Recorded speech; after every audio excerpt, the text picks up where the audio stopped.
ஜனாதிபதியும் பிரதமரும் தங்கக்கூடிய மாளிகையில எங்களையும் தங்க வச்சிருக்கீங்க, எங்களுக்கு அவ்வளவு சந்தோஷமா இருக்குன்னு ஆளுநரை கண்டதும் நெகிழ்ந்து போன தமிழறிஞர்கள்.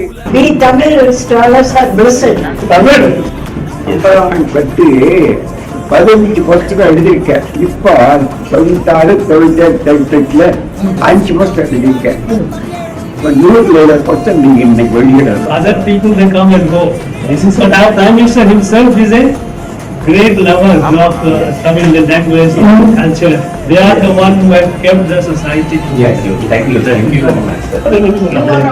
Tamil, Ramayana and Kamban as well as Tamil planets.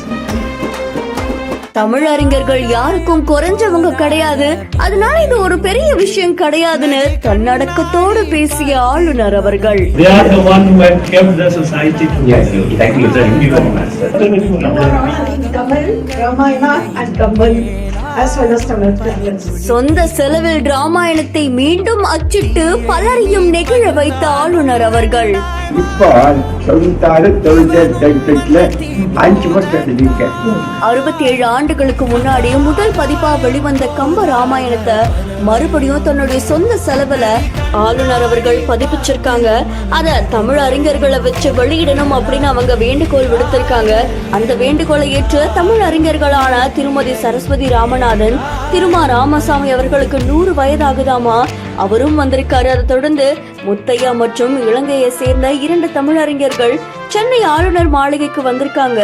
அப்போ அவங்களை அழைத்த ஆளுநர் பிரதமரும் ஜனாதிபதியும் தங்கக்கூடிய மாளிகையில அவங்களையும் தங்க வச்சிருக்காங்க. பல வருடமா இருந்த இந்த மரபை மீறி தங்களுடைய சொந்த செலவுல ராமாயணத்தை மறுபடியும் அச்சிட்டு பதிப்பா நீங்க கொண்டு வந்திருக்கீங்க அப்படின்னு அங்க இருக்கக்கூடிய தமிழ் அறிஞர்கள் நெகிழ்ந்து போயிருக்காங்க. அது மட்டும் இல்லாம பிரதமரும் ஜனாதிபதியும் தங்கக்கூடிய மாளிகையில எங்களையும் பெருமைப்படுத்தி நீங்க தங்க வச்சிருக்கீங்க, இது எங்களுக்கு அவ்வளவு சந்தோஷமா இருக்கு அப்படின்னு கரங்களை பிடிச்சு நன்றி தெரிவிச்சிருக்காங்க. அதை தொடர்ந்து ஆளுநர் அவர்கள் என்ன சொல்லிருக்காங்கன்னா, தமிழறிஞர்கள் யாருக்கும் குறைஞ்சவங்க கிடையாது, மத்தவங்க வருவாங்க போவாங்க, ஆனா நீங்க தான் சமுதாயத்தை இணைச்சிட்டு வரீங்க அப்படின்னும், அதனால இது ஒரு பெரிய விஷயம் கிடையாது.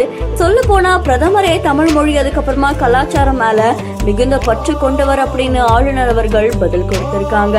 ஆளுநர் மாளிகையில் நடந்த இந்த நிகழ்ச்சி சம்பவம் இப்போ சமூக வலைத்தளங்கள்ல வைரலா பரவிட்டு இருக்கு. இந்த செய்தி தொடர்பான உங்களுடைய கருத்துக்களை கமெண்ட்ல சொல்லுங்க. மேலும் செய்திகளுக்கு ஃபாலோ பண்ணிக்கோங்க.